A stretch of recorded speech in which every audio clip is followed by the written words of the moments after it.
ಓಂ ನಮಃ ಶಿವಾಯ. ಭಾರತ್ ಮಾತಾ ಶಿವಶಕ್ತಿ ಅವತಾರ್ ಸತ್ಯ ಗೀತಾ ಮುರಳಿ. ಓಂ ಪಿತಾಶ್ರೀ ಶಿವ ತಂದೆಯ ನೆನಪಿದೆಯೇ? ಮುರಳಿಯ ದಿನಾಂಕ 7/3/2026. ಬೆಳಗಿನ ತರಗತಿ ರಿವೈಸ್ ಕೋರ್ಸ್ 19/10/1968. ಓಂ ನಮಃ ಶಿವಾಯ.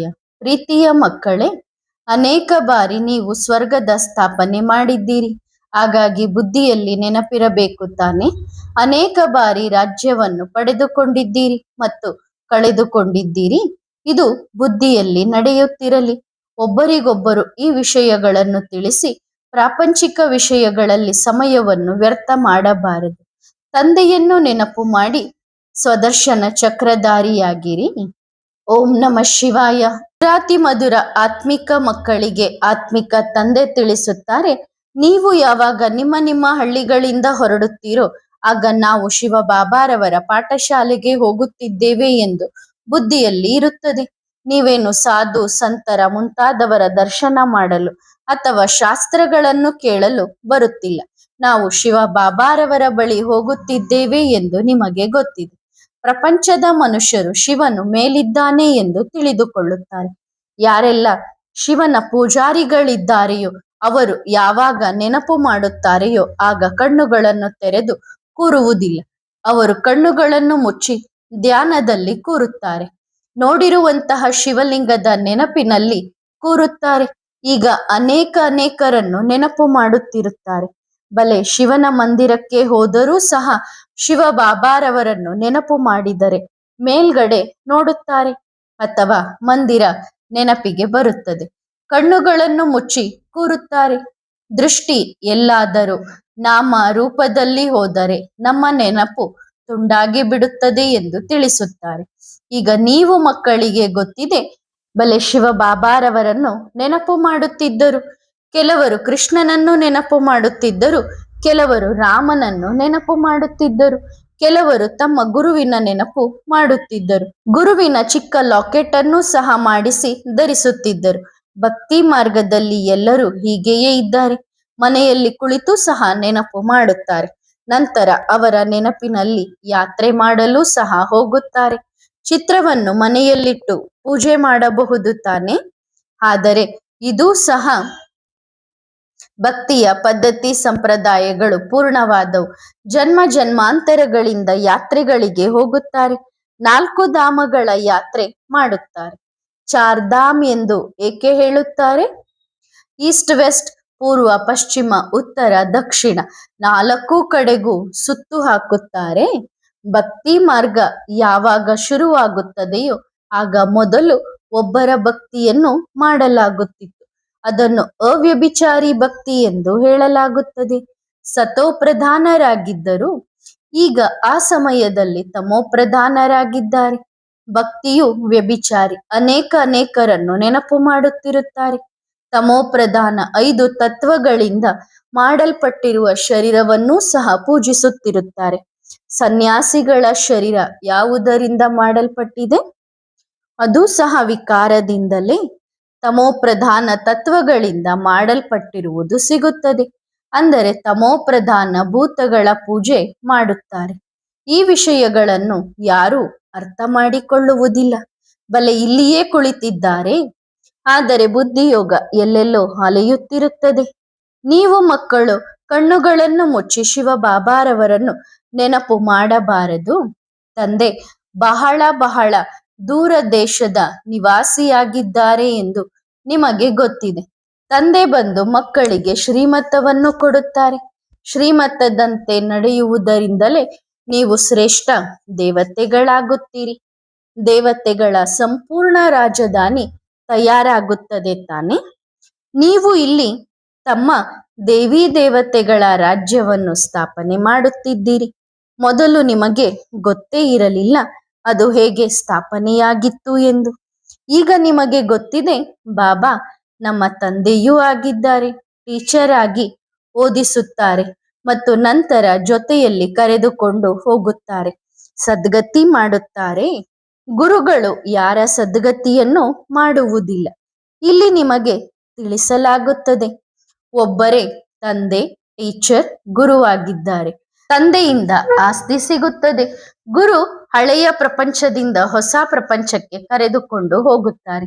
ಈ ಎಲ್ಲಾ ವಿಷಯಗಳನ್ನು ವಯಸ್ಸಾದ ಮಾತೆಯರು ಅರ್ಥ ಮಾಡಿಕೊಳ್ಳಲು ಸಾಧ್ಯವಿಲ್ಲ. ಅವರಿಗೆ ಮುಖ್ಯವಾದ ವಿಷಯವೆಂದರೆ ತಮ್ಮನ್ನು ಆತ್ಮ ಎಂದು ತಿಳಿದು ಶಿವ ಬಾಬಾರವರನ್ನು ನೆನಪು ಮಾಡಬೇಕು.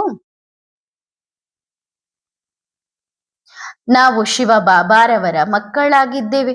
ಶಿವ ಬಾಬಾ ನಮಗೆ ಸ್ವರ್ಗದ ಆಸ್ತಿಯನ್ನು ಕೊಡುತ್ತಾರೆ. ವಯಸ್ಸಾದ ಮಾತೆಯರಿಗೆ ಇಂತಹ ತೊದಲು ಭಾಷೆಯಲ್ಲಿ ತಿಳಿಸಬೇಕು. ತಂದೆಯಿಂದ ಆಸ್ತಿಯನ್ನು ಪಡೆಯುವುದು ಪ್ರತಿಯೊಂದು ಆತ್ಮನ ಹಕ್ಕಾಗಿದೆ. ಸಾವು ಎದುರಿಗೆ ನಿಂತಿದೆ. ಹಳೆಯ ಪ್ರಪಂಚವು ಅವಶ್ಯವಾಗಿ ಹೊಸದಾಗಬೇಕಿದೆ. ಹೊಸದು ಹಳೆಯದಾಗುತ್ತದೆ, ಹಳೆಯದು ಹೊಸದಾಗುತ್ತದೆ. ಮನೆಯನ್ನು ಕಟ್ಟಲು ಎಷ್ಟು ಕಡಿಮೆ ತಿಂಗಳುಗಳು ಬೇಕಾಗುತ್ತವೆ? ನಂತರ ಹಳೆಯದಾಗಲು 100 ವರ್ಷಗಳು ಬೇಕಾಗುತ್ತವೆ. ಈಗ ನೀವು ಮಕ್ಕಳಿಗೆ ಗೊತ್ತಿದೆ, ಈ ಹಳೆಯ ಪ್ರಪಂಚವು ಈಗ ವಿನಾಶವಾಗಬೇಕಿದೆ. ಈಗ ನಡೆಯುವ ಈ ಯುದ್ಧವು ಮತ್ತೆ 5000 ವರ್ಷಗಳ ನಂತರ ನಡೆಯುತ್ತದೆ. ಈ ಎಲ್ಲಾ ವಿಷಯಗಳನ್ನು ವಯಸ್ಸಾದವರು ಅರ್ಥ ಮಾಡಿಕೊಳ್ಳಲು ಸಾಧ್ಯವಿಲ್ಲ. ಅವರಿಗೆ ತಿಳಿಸುವುದು ದೊಡ್ಡವರ ಕೆಲಸವಾಗಿದೆ. ಅವರಿಗೆ ಒಂದು ಅಕ್ಷರವೂ ಸಾಕಾಗಿದೆ. ತಮ್ಮನ್ನು ಆತ್ಮ ಎಂದು ತಿಳಿದು ತಂದೆಯನ್ನು ನೆನಪು ಮಾಡಿ. ನೀವಾತ್ಮ ಪರಮಧಾಮದಲ್ಲಿ ವಾಸಿಸುವವರಾಗಿದ್ದೀರಿ. ಇಲ್ಲಿ ಶರೀರವನ್ನು ತೆಗೆದುಕೊಂಡು ಪಾತ್ರವನ್ನು ಅಭಿನಯಿಸುತ್ತೀರಿ. ಆತ್ಮ ಇಲ್ಲಿ ಸುಖ ದುಃಖದ ಪಾತ್ರವನ್ನು ಅಭಿನಯಿಸುತ್ತದೆ. ಮೂಲ ವಿಷಯ ತಂದೆ ಹೇಳುತ್ತಾರೆ, ಶಿವ ಬಾಬಾರವರನ್ನು ನೆನಪು ಮಾಡಿರಿ, ಸುಖಧಾಮವನ್ನು ನೆನಪು ಮಾಡಿರಿ. ತಂದೆಯನ್ನು ನೆನಪು ಮಾಡುವುದರಿಂದ ನಿಮ್ಮ ಪಾಪಗಳು ಕತ್ತರಿಸಿ ಹೋಗುತ್ತವೆ ಮತ್ತು ನಂತರ ಸ್ವರ್ಗಕ್ಕೆ ಬರುತ್ತೀರಿ. ಈಗ ಯಾರು ಎಷ್ಟು ನೆನಪು ಮಾಡುತ್ತಾರೆಯೋ ಅಷ್ಟು ಪಾಪಗಳು ಕತ್ತರಿಸಿ ಹೋಗುತ್ತವೆ. ವಯಸ್ಸಾದವರು ಸತ್ಸಂಗ ಮುಂತಾದವುಗಳಲ್ಲಿ ಹೋಗಿ ಕಥೆಯನ್ನು ಕೇಳುತ್ತಾರೆ. ಅವರಿಗೆ ಗಳಿಗೆ ಗಳಿಗೆಗೂ ತಂದೆಯ ನೆನಪನ್ನು ಮಾಡಿಸಬೇಕು. ಶಾಲೆಯಲ್ಲಿ ಶಿಕ್ಷಣ ಇರುತ್ತದೆ, ಕಥೆಯನ್ನು ಕೇಳಲಾಗುವುದಿಲ್ಲ. ಭಕ್ತಿ ಮಾರ್ಗದಲ್ಲಿ ನೀವು ಇಂತಹ ಬಹಳಷ್ಟು ಕಥೆಗಳು ಮುಂತಾದವುಗಳನ್ನು ಕೇಳಿದ್ದೀರಿ, ಆದರೆ ಅದರಿಂದ ಯಾವುದೇ ಲಾಭವಿಲ್ಲ. ಚೀಚಿ ಪ್ರಪಂಚದಿಂದ ಹೊಸ ಪ್ರಪಂಚಕ್ಕೆ ಹೋಗಲು ಸಾಧ್ಯವಿಲ್ಲ. ಸುಖಧಾಮ ಶಾಂತಿಧಾಮ ಎನ್ನುವುದು ಯಾವ ವಸ್ತುವಿನ ಹೆಸರಾಗಿದೆ ಎಂದು ಯಾವುದೇ ವಿದ್ವಾಂಸ ಪಂಡಿತ ಆಚಾರ್ಯರ ಯೋಚನೆಯಲ್ಲಿಯೂ ಬರುವುದಿಲ್ಲ. ಮೊದಲು ನಿಮಗೂ ಗೊತ್ತಿರಲಿಲ್ಲ. ದೊಡ್ಡ ದೊಡ್ಡ ಚಿನ್ಮಯಾನಂದ ಸುಧಾನಂದರು ಸುಖಧಾಮ ದುಃಖಧಾಮವನ್ನು ತಿಳಿದುಕೊಂಡಿಲ್ಲ. ಸುಖಧಾಮವನ್ನು ಅವರು ನೋಡುವುದೂ ಇಲ್ಲ. ಅವರ ಸುಖವು ಕಾಗೆಯ ಬಂಗಾರ ಸಮಾನ ಸುಖವಾಗಿದೆ ಎಂದು ಹೇಳುತ್ತಾರೆ. ಹಾಗಾಗಿ ಅವರು ಯಾರಿಗಾದರೂ ದಾರಿಯನ್ನು ತೋರಿಸುತ್ತಾರೆಯೇ? ನೀವು ತಿಳಿಸುತ್ತೀರಿ, ಆದರೂ ಸಹ ಅವರು ಕುಂಭಕರ್ಣನ ನಿದ್ರೆಯಲ್ಲಿ ಮಲಗಿರುತ್ತಾರೆ. ಸನ್ಯಾಸಿಗಳಿಗೆ ಸುಖಧಾಮ ಶಾಂತಿಧಾಮದ ಬಗ್ಗೆ ಏನು ಗೊತ್ತು? ಶಾಂತಿಧಾಮದ ಬಗ್ಗೆಯೂ ಅವರಿಗೆ ಗೊತ್ತಿಲ್ಲ. ನಾವು ಬ್ರಹ್ಮಾಂಡದಲ್ಲಿ ಲೀನವಾಗುತ್ತೇವೆ ಎಂದು ಅವರು ಹೇಳುತ್ತಾರೆ. ಸುಖದ ಬಗ್ಗೆಯೂ ಅವರಿಗೆ ಗೊತ್ತಿಲ್ಲ. ತಂದೆ ಹೇಳುತ್ತಾರೆ, ಜನರು ಶಾಂತಿ ದೇವ ಎಂದು ಕರೆಯುತ್ತಾರೆ, ಆದರೆ ಶಾಂತಿ ಎಂದು ಯಾವ ವಸ್ತುವಿನ ಹೆಸರಾಗಿದೆ ಎನ್ನುವುದೇ ಅವರಿಗೆ ಗೊತ್ತಿಲ್ಲ. ಏನು ತಿಳಿದುಕೊಂಡಿಲ್ಲ. ರಚಯಿತ ತಂದೆಯನ್ನಾಗಲಿ ಅಥವಾ ರಚನೆಯನ್ನಾಗಲಿ ತಿಳಿದುಕೊಂಡಿಲ್ಲ. ರಚಯಿತ ರಚನೆಯ ಬಗ್ಗೆ ಕೇಳಿದರೆ ಗೊತ್ತಿಲ್ಲ ಗೊತ್ತಿಲ್ಲ ಎಂದು ಹೇಳುತ್ತಾರೆ. ಮೊದಲು ನಿಮಗೂ ಗೊತ್ತಿರಲಿಲ್ಲ. ಭಕ್ತಿ ಮಾರ್ಗವನ್ನು ಚೆನ್ನಾಗಿ ತಿಳಿದುಕೊಂಡಿದ್ದೀರಿ. ಮನೆಯಲ್ಲಿಯೂ ಬಹಳಷ್ಟು ಜನರ ಬಳಿ ಮೂರ್ತಿಗಳಿರುತ್ತವೆ. ವಸ್ತು ಅದೇ ಆಗಿದೆ. ಕೆಲವು ಪತಿಯರು ಸಹ ಪತ್ನಿಗೆ ಹೇಳುತ್ತಾರೆ, ನೀನು ಮನೆಯಲ್ಲಿಯೇ ಕುಳಿತು ಮೂರ್ತಿಯ ಪೂಜೆ ಮಾಡು, ಹೊರಗಡೆ ಏಕೆ ಅಲೆದಾಡಲು ಹೋಗುತ್ತೀಯ? ಆದರೆ ಅವರ ಭಾವನೆ ಇರುತ್ತದೆ. ಈಗ ನಿಮಗೆ ಅರ್ಥವಾಗುತ್ತದೆ. ತೀರ್ಥಯಾತ್ರೆ ಮಾಡುವುದು ಎಂದರೆ ಭಕ್ತಿ ಮಾರ್ಗದಲ್ಲಿ ಅಲೆದಾಡುವುದಾಗಿದೆ. ಅನೇಕ ಬಾರಿ, ಲೆಕ್ಕವಿಲ್ಲದಷ್ಟು ಬಾರಿ ನೀವು 84 ಜನ್ಮಗಳ ಚಕ್ರವನ್ನು ಸುತ್ತು ಹಾಕಿದ್ದೀರಿ.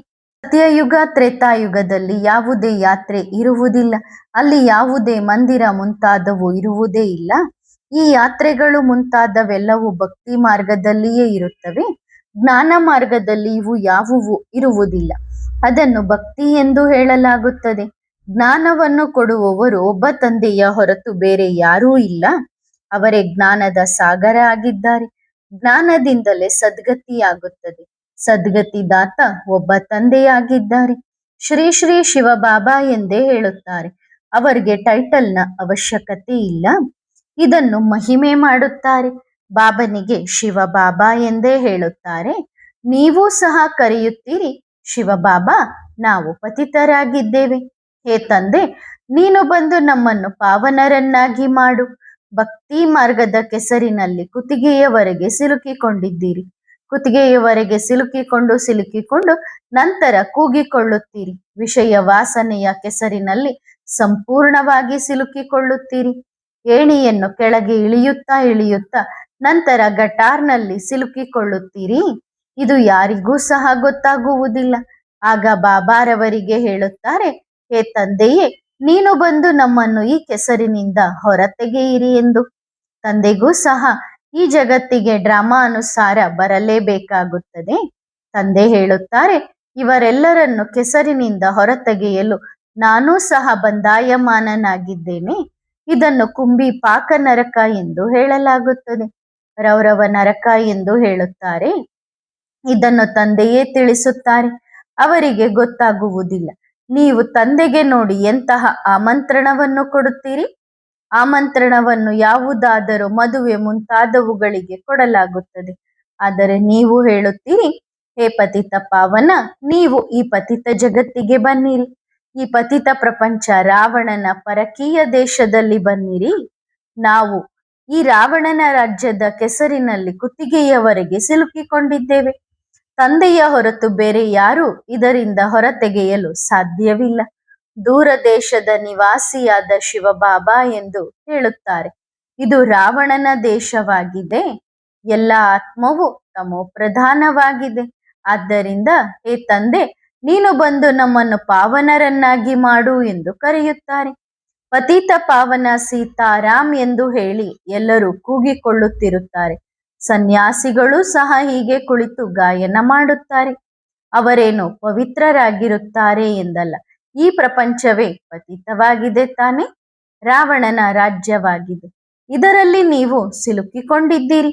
ಆದರೂ ಸಹ ಆಮಂತ್ರಣ ತಂದೆಗೆ ಕೊಡುತ್ತೀರಿ. ಹೇ ತಂದೆ, ನೀನು ಬಂದು ನಮ್ಮನ್ನು ಈ ಕುಂಬಿಪಾಕ ನರಕದಿಂದ ಹೊರತೆಗೆಯಿರಿ. ಹಾಗಾಗಿ ತಂದೆ ಬಂದಿದ್ದಾರೆ. ನಾನು ನಿಮ್ಮ ಎಂತಹ ವಿಧೇಯ ಸೇವಕನಾಗಿದ್ದೇನೆ. ನೀವು ಕಾಮಚಿತೆಯ ಮೇಲೆ ಸುಟ್ಟು ಸತ್ತಿದ್ದೀರಿ. ಈಗ ತಂದೆಯನ್ನು ಕೂಗಿ ಕರೆಯುತ್ತೀರಿ, ಹೇ ತಂದೆ, ನೀವು ಬನ್ನಿರಿ. ಈ ದುಃಖಧಾಮದ ಗಟಾರ್ನಿಂದ ನಮ್ಮನ್ನು ಹೊರತೆಗೆಯಿರಿ. ತಂದೆ ಹೇಳುತ್ತಾರೆ, ನೀವು ಸಹ ತಮೋ ಪ್ರಧಾನರಾಗಿದ್ದೀರಿ ತಾನೆ. ನನ್ನನ್ನು ಕಲ್ಲು ಮಣ್ಣುಗಳಲ್ಲಿ ಇದ್ದಾರೆ ಎಂದು ಹೇಳುತ್ತಿದ್ದವರು ಕಚ್ಚಾವತಾರ, ಮಚ್ಚಾವತಾರ, ವರಹ ಅವತಾರ ಎಂದು ಬೈಗುಳಗಳನ್ನು ಕೊಡುತ್ತಿದ್ದೀರಿ. ಎಷ್ಟೊಂದು ಬೈಗುಳಗಳನ್ನು ಕೊಡುತ್ತಿದ್ದೀರಿ. ನೆನಪಿದೆಯೇ? ಇದು ಸಹ ಆಟವಾಗಿದೆ. ಎಷ್ಟೊಂದು ಅಪಕಾರ ಮಾಡುತ್ತೀರಿ ತಂದೆ.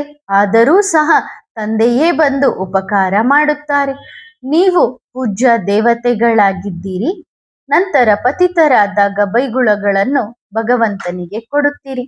ಕಣಕಣದಲ್ಲಿಯೂ ಪರಮಾತ್ಮ ಇದ್ದಾನೆ ಎಂದು ಹೇಳುತ್ತಾರೆ.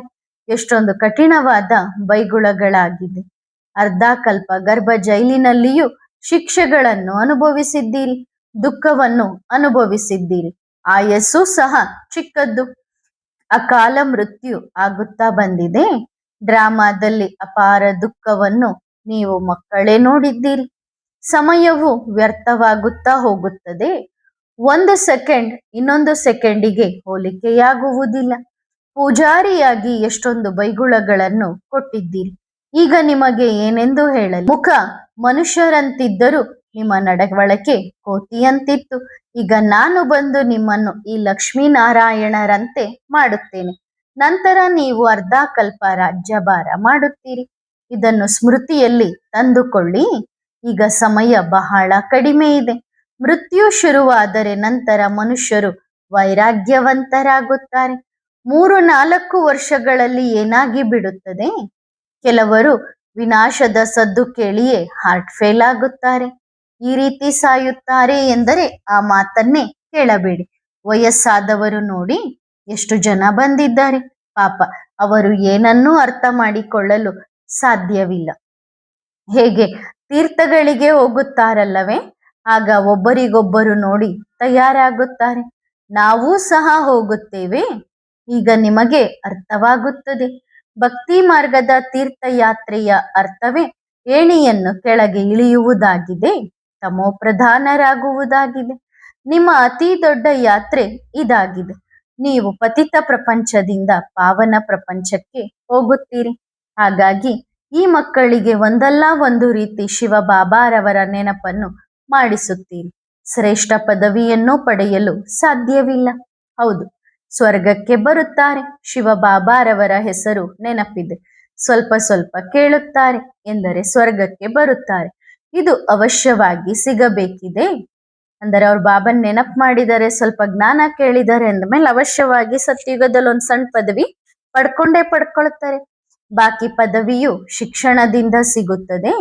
ಅದರಲ್ಲಿ ಬಹಳ ವ್ಯತ್ಯಾಸವಾಗುತ್ತದೆ.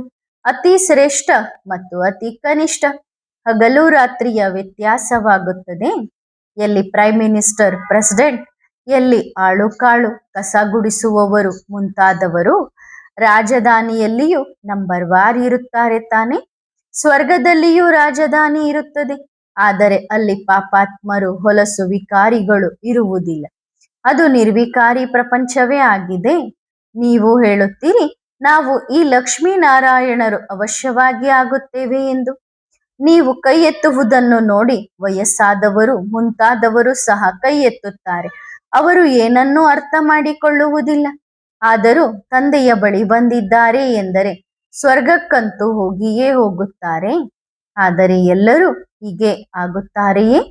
ತಂದೆ ಹೇಳುತ್ತಾರೆ, ನಾನು ಬಡವರ ಬಂಧು ಆಗಿದ್ದೇನೆ. ಬಾಬಾ ಅಂತೂ ಬಡವರನ್ನು ನೋಡಿ ಖುಷಿಯಾಗುತ್ತಾರೆ. ಬಲೆ ಎಷ್ಟೇ ದೊಡ್ಡ ದೊಡ್ಡ ಸಾಹುಕಾರರು, ಪದ್ಮಾಪತಿಗಳಿದ್ದರೂ ಅವರಿಗಿಂತಲೂ ಇವರು 21 ಜನ್ಮಗಳಿಗಾಗಿ ಶ್ರೇಷ್ಠ ಪದವಿಯನ್ನು ಪಡೆಯುತ್ತಾರೆ. ಇದು ಸಹ ಒಳ್ಳೆಯದಾಗಿದೆ. ವಯಸ್ಸಾದವರು ಯಾವಾಗ ಬರುತ್ತಾರೋ ಆಗ ತಂದೆಗೆ ಖುಷಿಯಾಗುತ್ತದೆ. ಆದರೂ ಶ್ರೀಕೃಷ್ಣಪುರಿಗಂತೂ ಹೋಗುತ್ತಾರಲ್ಲವೇ? ಇದು ರಾವಣನ ಪುರಿಯಾಗಿದೆ. ಯಾರು ಚೆನ್ನಾಗಿ ಓದುತ್ತಾರೋ ಅವರು ಕೃಷ್ಣನನ್ನೂ ಸಹ ಮಡಿಲಲ್ಲಿ ಆಡಿಸುತ್ತಾರೆ. ಪ್ರಜೆಗಳು ಒಳಗಡೆ ಬರಲು ಸಾಧ್ಯವೇ? ಅವರಂತೂ ಯಾವಾಗಲಾದರೂ ದರ್ಶನ ಮಾಡುತ್ತಾರೆ. ಹೇಗೆ ಪೋಪ್ ದರ್ಶನ ಮಾಡಿಸುತ್ತಾರಲ್ಲವೇ? ಲಕ್ಷಾಂತರ ಜನರು ಬಂದು ದರ್ಶನ ಮಾಡಲು ಸೇರುತ್ತಾರೆ. ನೀವು ಹೇಳುತ್ತೀರಿ, ಅವರು ಪತಿತರಾಗಿದ್ದಾರೆ. ಪತಿತರು ಪತಿತರ ದರ್ಶನ ಮಾಡಿ ಏನು ಮಾಡುತ್ತಾರೆ? ಎವರ್ ಪಾವನರಂತೂ ಒಬ್ಬ ತಂದೆಯೇ ಆಗಿದ್ದಾರೆ. ಯಾರು ಬಂದು ನಿಮ್ಮನ್ನು ಎವರ್ ಪಾವನರನ್ನಾಗಿ ಮಾಡುತ್ತಾರೆ? ಇಡೀ ವಿಶ್ವವನ್ನು ಸತೋಪ್ರಧಾನವನ್ನಾಗಿ ತಂದೆಯೇ ಮಾಡುತ್ತಾರೆ. ಸತ್ಯಯುಗದಲ್ಲಿ ಈ 5 ಭೂತಗಳು ಇರುವುದಿಲ್ಲ. ಈ 5 ತತ್ವಗಳು ಸಹ ಸತೋಪ್ರಧಾನವಾಗಿ ಬಿಡುತ್ತವೆ. ನೀವು ಗುಲಾಮರಾಗಿರುತ್ತೀರಿ. ಇಲ್ಲಿ ಗುಲಾಮರಾಗಿದ್ದೀರಿ. ಎಂದಿಗೂ ನಷ್ಟವಾಗುವಂತಹ ಸೆಕೆ ಇರುವುದಿಲ್ಲ. 5 ತತ್ವಗಳು ಸಹ ನಿಯಮಾನುಸಾರ ನಡೆಯುತ್ತವೆ. ಅಕಾಲ ಮೃತ್ಯು ಆಗುವುದಿಲ್ಲ. ಈಗ ನೀವು ಸ್ವರ್ಗಕ್ಕೆ ಹೋಗುತ್ತೀರಿ ಎಂದರೆ ನರಕವನ್ನು ಬುದ್ಧಿಯಿಂದ ಮರೆತು ಬಿಡಬೇಕು. ಹೇಗೆ ಹೊಸ ಮನೆಯನ್ನು ಕಟ್ಟುತ್ತಾರೆಯೋ ಆಗ ಹಳೆಯದರಿಂದಲೂ ಬುದ್ಧಿ ದೂರವಾಗುತ್ತದೆ ತಾನೆ. ಬುದ್ಧಿ ಹೊಸ ಮನೆಯಲ್ಲಿಯ ಕಡೆಗೆ ಹೋಗುತ್ತದೆ. ಇದು ಬೇಹದ್ದಿನ ಮಾತಾಗಿದೆ. ಹೊಸ ಪ್ರಪಂಚದ ಸ್ಥಾಪನೆಯಾಗುತ್ತಿದೆ. ಹಳೆಯ ಪ್ರಪಂಚದ ವಿನಾಶವಾಗಬೇಕಿದೆ. ನೀವು ಹೊಸ ಪ್ರಪಂಚ ಸ್ವರ್ಗವನ್ನು ಸ್ಥಾಪನೆ ಮಾಡುವವರಾಗಿದ್ದೀರಿ. ನೀವು ಬಹಳ ಒಳ್ಳೆಯ ಕುಶಲ ಕರ್ಮಿಗಳಾಗಿದ್ದೀರಿ. ನಿಮಗಾಗಿ ಸ್ವರ್ಗವನ್ನು ಸ್ಥಾಪನೆ ಮಾಡುತ್ತಿದ್ದೀರಿ. ಎಷ್ಟೊಂದು ದೊಡ್ಡ ಒಳ್ಳೆಯ ಕುಶಲ ಕರ್ಮಿಗಳಾಗಿದ್ದೀರಿ. ನೆನಪಿನ ಯಾತ್ರೆಯಿಂದ ನಿಮಗಾಗಿ ಹೊಸ ಪ್ರಪಂಚ ಸ್ವರ್ಗವನ್ನು ಸ್ಥಾಪನೆ ಮಾಡುತ್ತಿದ್ದೀರಿ. ಸ್ವಲ್ಪ ನೆನಪು ಮಾಡಿದರೂ ಸಹ ನೀವು ಸ್ವರ್ಗಕ್ಕೆ ಬರುತ್ತೀರಿ. ನೀವು ಗುಪ್ತ ವೇಷದಲ್ಲಿ ನಿಮ್ಮ ಸ್ವರ್ಗವನ್ನು ಸ್ಥಾಪನೆ ಮಾಡುತ್ತಿದ್ದೀರಿ. ನೀವು ಈ ಶರೀರವನ್ನು ಬಿಟ್ಟು ನಂತರ ಸ್ವರ್ಗದಲ್ಲಿ ಹೋಗಿ ವಾಸಿಸುತ್ತೇವೆ ಎಂದು ನಿಮಗೆ ಗೊತ್ತಿದೆ. ಹಾಗಾಗಿ ಇಂತಹ ಬೇಹದ್ದಿನ ತಂದೆಯನ್ನು ಮರೆಯಬಾರದು. ಈಗ ನೀವು ಸ್ವರ್ಗಕ್ಕೆ ಹೋಗುವುದಕ್ಕಾಗಿ ಓದುತ್ತಿದ್ದೀರಿ. ನಿಮ್ಮ ರಾಜಧಾನಿಯನ್ನು ಸ್ಥಾಪನೆ ಮಾಡಲು ಪರಿಶ್ರಮ ಪಡುತ್ತಿದ್ದೀರಿ. ಈ ರಾವಣನ ರಾಜಧಾನಿಯೇ ವಿನಾಶವಾಗಬೇಕಿದೆ. ನೀವು ಹೇಳುತ್ತೀರಿ, ನಾವು ಶ್ರೀಮತದಂತೆ ಸ್ವರ್ಗವನ್ನು ಸ್ಥಾಪನೆ ಮಾಡುತ್ತಿದ್ದೇವೆ. ಒಳಗಡೆ ಎಷ್ಟೊಂದು ಖುಷಿ ಇರಬೇಕು. ನಾವು ಈ ಸ್ವರ್ಗವನ್ನು ಅನೇಕ ಬಾರಿ ಸ್ಥಾಪನೆ ಮಾಡಿದ್ದೇವೆ. ನಾವು ಆ ಸ್ವರ್ಗದಲ್ಲಿ ನಮ್ಮ ರಾಜ್ಯವನ್ನು ಪಡೆದುಕೊಂಡಿದ್ದೇವೆ ಮತ್ತು ನಂತರ ಕಳೆದುಕೊಂಡಿದ್ದೇವೆ. ಇದನ್ನೂ ಸಹ ನೆನಪು ಮಾಡಿದರೆ ಬಹಳ ಒಳ್ಳೆಯದು. ನಾವು ಸ್ವರ್ಗದ ಮಾಲೀಕರಾಗಿದ್ದೆವು. ತಂದೆ ನಮ್ಮನ್ನು ಹೀಗೆ ಮಾಡಿದ್ದರು. ತಂದೆಯನ್ನು ನೆನಪು ಮಾಡಿದರೂ ಸಹ ನಿಮ್ಮ ಪಾಪಗಳು ಭಸ್ಮವಾಗುತ್ತವೆ. ಎಷ್ಟೊಂದು ಸಹಜ ರೀತಿಯಿಂದ ನೀವು ಸ್ವರ್ಗವನ್ನು ಸ್ಥಾಪನೆ ಮಾಡುತ್ತೀರಿ. ಏನಾದರೂ ಮಣ್ಣು, ಇಟ್ಟಿಗೆ ಮುಂತಾದವುಗಳನ್ನು ಎತ್ತಬೇಕಾಗುತ್ತದೆಯೇ? ಏನೂ ಇಲ್ಲ. ಶಿವಬಾಬಾ ಬ್ರಹ್ಮಾರವರ ಮೂಲಕ ಹೊಸ ಪ್ರಪಂಚದ ಸ್ಥಾಪನೆ ಮಾಡುತ್ತಿದ್ದಾರೆ. ಹಳೆಯ ಪ್ರಪಂಚದ ವಿನಾಶಕ್ಕಾಗಿ ಎಷ್ಟೊಂದು ವಸ್ತುಗಳು ಹೊರಬರುತ್ತಿರುತ್ತವೆ. ಪ್ರಾಕೃತಿಕ ವಿಕೋಪಗಳು, ಮಿಸೈಲ್ಗಳು ಮುಂತಾದವುಗಳ ಮೂಲಕ ಇಡೀ ಹಳೆಯ ಪ್ರಪಂಚವೇ ಮುಕ್ತಾಯವಾಗುತ್ತದೆ. ಈಗ ತಂದೆ ಬಂದಿದ್ದಾರೆ ನಮಗೆ ಶ್ರೇಷ್ಠ ಮತವನ್ನು ಕೊಡಲು, ಶ್ರೇಷ್ಠ ಸ್ವರ್ಗದ ಸ್ಥಾಪನೆ ಮಾಡಲು. ಅದರಲ್ಲಿ ನಂತರ ನಾವು ಪವಿತ್ರ ದೇವತೆಗಳೇ ರಾಜ್ಯಭಾರ ಮಾಡುತ್ತೇವೆ. ಅನೇಕ ಬಾರಿ ನೀವು ಇದನ್ನು ಸ್ಥಾಪನೆ ಮಾಡಿದ್ದೀರಿ. ಹಾಗಾಗಿ ಬುದ್ಧಿಯಲ್ಲಿ ನೆನಪಿರಬೇಕು ತಾನೆ. ಅನೇಕ ಬಾರಿ ರಾಜ್ಯವನ್ನು ಪಡೆದುಕೊಂಡಿದ್ದೀರಿ ಮತ್ತು ರಾಜ್ಯವನ್ನು ಕಳೆದುಕೊಂಡಿದ್ದೀರಿ. ಇದೇ ಬುದ್ಧಿಯಲ್ಲಿ ನಡೆಯುತ್ತಿರಲಿ.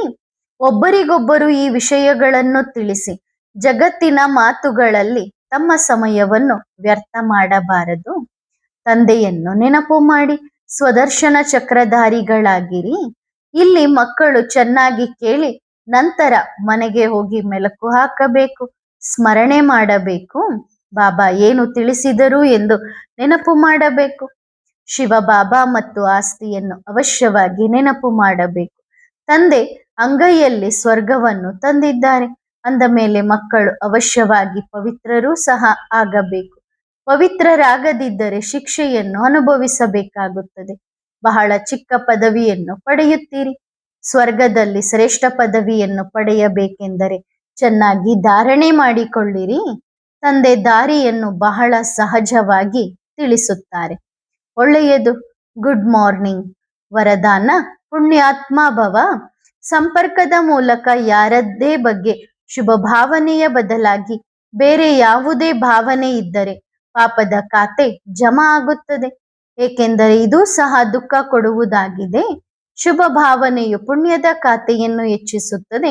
ವ್ಯರ್ಥ ಭಾವನೆ, ಈರ್ಷ್ಯೆ ಅಥವಾ ದ್ವೇಷದ ಭಾವನೆಯು ಪಾಪದ ಖಾತೆಯನ್ನು ಹೆಚ್ಚಿಸುತ್ತದೆ.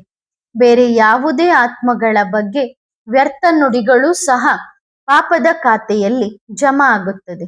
ಬ್ರಾಹ್ಮಣ ಜೀವನದ ಮರ್ಯಾದೆಗಳನ್ನು ಸದಾ ಎದುರಿಗಿಟ್ಟುಕೊಂಡು ಪುಣ್ಯಾತ್ಮರಾಗಿರಿ. ಸದಾ ಪುಣ್ಯಾತ್ಮ ಭವ ಎಂಬ ವರದಾನವನ್ನು ಪಡೆದುಕೊಳ್ಳಿ. ಸದಾ ಭಾವ ಮತ್ತು ಭಾವನೆಯನ್ನು ಶ್ರೇಷ್ಠವಾಗಿಟ್ಟುಕೊಂಡರೆ ಸದಾ ಪುಣ್ಯಾತ್ಮರಾಗುತ್ತೀರಿ. ಒಳ್ಳೆಯದು. ಓಂ ನಮಃ ಶಿವಾಯ.